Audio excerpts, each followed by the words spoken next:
Wow, that car completely cannibalized. Yeah. It was parked down there before, now it's parked up here. Maybe I can seal the badge. I need a Honda badge. What?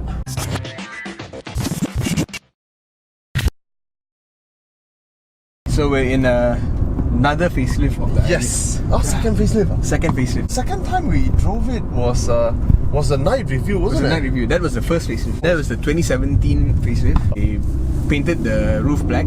Okay. Then they added a spoiler. Then they added some NVH improvements. They did some revision of the gearboxes at that time. Okay. But it wasn't perfect still.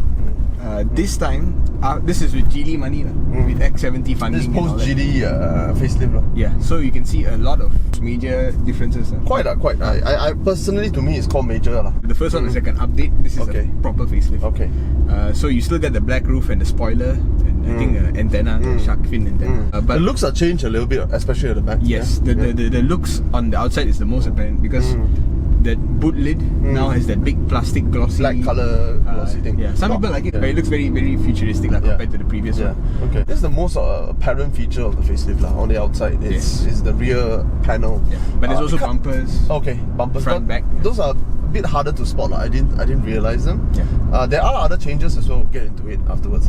It's definitely newer. It looks newer. Yeah. But I think it kills the line a little bit of the car. Yeah, especially at the back. It was distinguished looking like before. Yeah, it was. The back was very iconic, I would say. Iriz has a very iconic back. Yeah. And that panel make it newer, but loses the icon status. That kind of look that make Iriz what it is. Yeah. But then again, Iriz has been around for a long time. 2013. So until now, so years. by right, it ought to have a new model already, and they haven't. So I mean, my view was 12 years. So. Oh shit. So in a way, I feel maybe that's why they do it, because you need some. You need something to make it look a bit new. You can't just keep selling the same thing. And to change the panel shape costs a lot of money. Oh, of course. So just add a plastic piece. Beyond that, they also did updates on the inside. I didn't feel so much aesthetic wise on the interior, but I definitely felt it in the drive. So what's your first impression? Well, my first impression was Proton was doing a lot of these facelifts back to back. Yeah. They did Exora, Iriz, Persona, and then Saga. Right. And I got to drive the Saga before I drove this.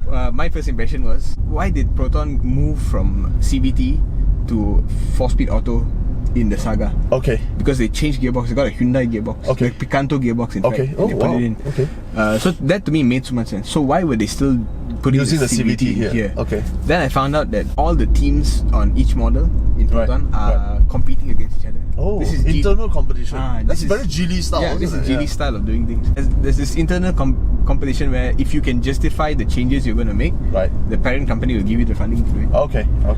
So the Saga team said, let's just change it back. Let's solve this issue of the stupid gearbox by just getting rid of it. Okay. This team said we can tweak it a bit more and then work on it later in the next model. You have an engineer that verily believes that CVT can be made to work, and that's why you have a product which uses a CVT. Then you have a different ideologically inclined engineer that says CVT fundamentally does not reflect human reality, and then he just go back to the automatic. Okay. Well, that just sounds about right, doesn't it? For me, my initial impression was maybe this was the wrong way to go.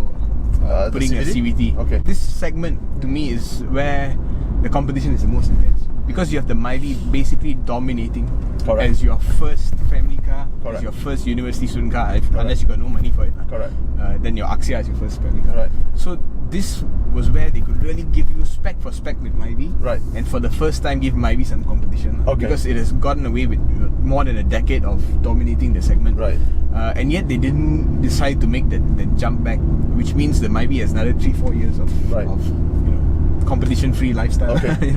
But then I started driving the car and I realized it's still okay. But honestly, if it was me buying and my parameters were the same as your average Malaysian, I have a feeling I would still go for the Myvi. Because Myvi does feel a bit more airy on the inside. It does, and I think they use a lot more grey plastic. Yes, this one of the big changes is the black plastic. Blackout. I think this is actually a bit more European. It's like you go into a European car, it looks really huge outside, but it's not really that big on the inside. Right? Because their panels are huge, everything is thick. Everything is jutting into.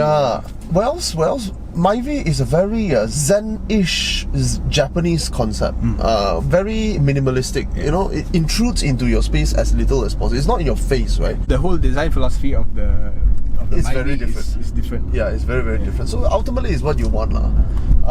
Okay, that's your first impression. Yeah, my first impression is it's a facelift that just decided to go that route, I guess. Right. You know, where they just said, okay, you know what, we'll never fight off the Myvi. Okay. Let's just Do our thing. Do our own thing, Yeah. and improve on all the things that we actually had problems with. I remember driving the first facelift CVT. The night review. Yeah, the night review. Yeah. I remember the car was Very quite loud. busy. Yeah. And very loud. We were shouting in the car. Yeah, we were shouting in the car. It was fun in an Alfa Romeo way. You get what I mean? In the sense that it's so busy, so many things going on at the same time. It wasn't really fast, but it feels like it was going warp speed. You get what I mean? And it was fun doing it at the time. So in a way, it was fun, but it is not good in many other aspects because it is not capable of delivering what daily commute ought to deliver. Yeah? And it's most people's only car. Right. So you can't really have that is not that is not the right approach. You're not building a sports car here. You know what I mean? Stark difference when I get in here. Stark difference. I can't remember the build quality, but what the biggest thing I noticed is that we are not shouting this time. Yeah. You realize that? We're completely not shouting. Yeah. The car is as it used to be. It is it's sprightly. I think I use the word sprightly. Yeah, I think it's mostly in the chassis and the suspension. It's a Proton thing. Significantly more livable. We are speaking in relatively calm voice. We are not intruded significantly by external. In fact, not really. I can't even hear the people tires. passing by. You can't hear it, right? Yeah. In fact, the only thing that we hear is the CVT forcing the engine to rev a bit up. But the engine is not particularly loud. No, but you see, there's a a bit of a wasted rev up, you know. Yeah. I think I know what you mean. Yeah. This CVT is a crutch type CVT. So that engagement, I felt it. There is an engagement. And there was a noticeable moment that it clicks. Yes. And it's a part where the engine revs up a little bit too high, so it doesn't die when it hits. And that to me, you know, there's no other CVT on the market today that I can remember that does this. That does this. So that's why in my head it's like, hey, you know, you got that. So weird. That part is not solved yet, but the other part is solved, which is commendable. So let's talk about performance. We're still talking about a 1.6. That's quite a big engine. For this class, Yeah. I'm not gonna ask 0 to 100. All this is irrelevant. But to be honest, we're quite heavy, both of us. Yeah.